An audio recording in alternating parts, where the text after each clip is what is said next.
എൻ്റെ ഒരു സിനിമയിലാണ് മണി ആദ്യമായിട്ട് അഭിനയിക്കുന്നത്. അക്ഷരം എന്നാണ് സിനിമയുടെ പേര്. അക്ഷരം. അപ്പം ഞാനിവിടെ എറണാകുളത്ത് നവോദയ സ്റ്റുഡിയോയിൽ ഷൂട്ട് ചെയ്യാണ്.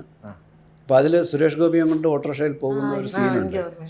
അപ്പോൾ അതിനൊരാളെ വേണം. അപ്പോൾ ഞാൻ എൻ്റെ അസിസ്റ്റൻസൊക്കെ ചോദിച്ചപ്പോൾ ഒരാൾ പറഞ്ഞു, അയാൾ ചാലക്കുടിക്കാരനാണ്, സുന്ദർദാസ്. അപ്പോൾ അയാൾ പറഞ്ഞു ഞങ്ങളുടെ നാട്ടിൽ മിമിക്രി ഒക്കെ ചെയ്യുന്ന ആളുണ്ട്, അയാൾക്ക് ഓട്ടോറിക്ഷയുണ്ട്. അപ്പോൾ ഞാൻ അഭിനയിക്കുകയും ചെയ്യും, ഓട്ടോറിക്ഷ ഓടിക്കുന്ന ആളാണെന്ന് പറഞ്ഞു. എന്നാൽ ഞാൻ അയാളത്ത് വരാൻ പറയാൻ പറഞ്ഞു. പക്ഷേ ഇയാൾ ചാലക്കുടിയിൽ നിന്ന് ആ ഓട്ടോറിക്ഷ ഓടിച്ചാണ് ഇവിടെ വന്നത്, കാക്കനാട്. അന്ന് വന്നപ്പോഴത്തേക്ക് തന്നെ നമുക്ക് ഓക്കെ, കാരണം അയാൾ നമ്മൾ കൊടുത്ത ഡയലോഗൊക്കെ അപ്പം തന്നെ പറഞ്ഞു. അടുത്ത ദിവസം സുരേഷിൻ്റെ കൂടെ സീൻ എടുക്കണം. അത് ഈ പാലാരിവട്ടം ജംഗ്ഷനിലാണ്, ഭയങ്കര തിരക്കുള്ള സ്ഥലമാണ്. അങ്ങനെ ഓട്ടോറിക്ഷയിൽ കയറിയിരുന്നു. സുരേഷും ഒന്ന് ചോദിച്ചു, വണ്ടി ഓടിക്കാൻ അറിയാമോ, നല്ല തിരക്കുള്ള വഴി കൂടെ പോകണ്ടേ? എല്ലാം അറിയാൻ. ചിലർ എന്തും അഭിനയിക്കാൻ വേണ്ടി എന്തും അറിയാമെന്ന് പറഞ്ഞ് ചടി വീഴുമല്ലോ എന്നൊക്കെ പറഞ്ഞു വരും. അപ്പോൾ അതുകൊണ്ട് ഒരു സംശയമാണ് സുരേഷിനും. അപ്പോൾ ഞാൻ പറഞ്ഞു സുരേഷ് പേടിക്കണ്ട, ഓടിക്കും എന്ന്. അത് ഇത്രയും ചോദിച്ചപ്പോൾ മണിക്കും ടെൻഷനായി, ഇനി എന്നാൽ എന്നെ മാറ്റുമെന്ന് കേൾക്കും.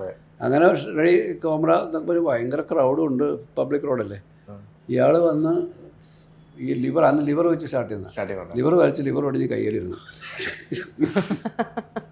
അതോടെ മണി വിചാരിച്ച് എൻ്റെ പരിപാടി തീർന്നു, പുറത്തായി വിചാരിച്ച്.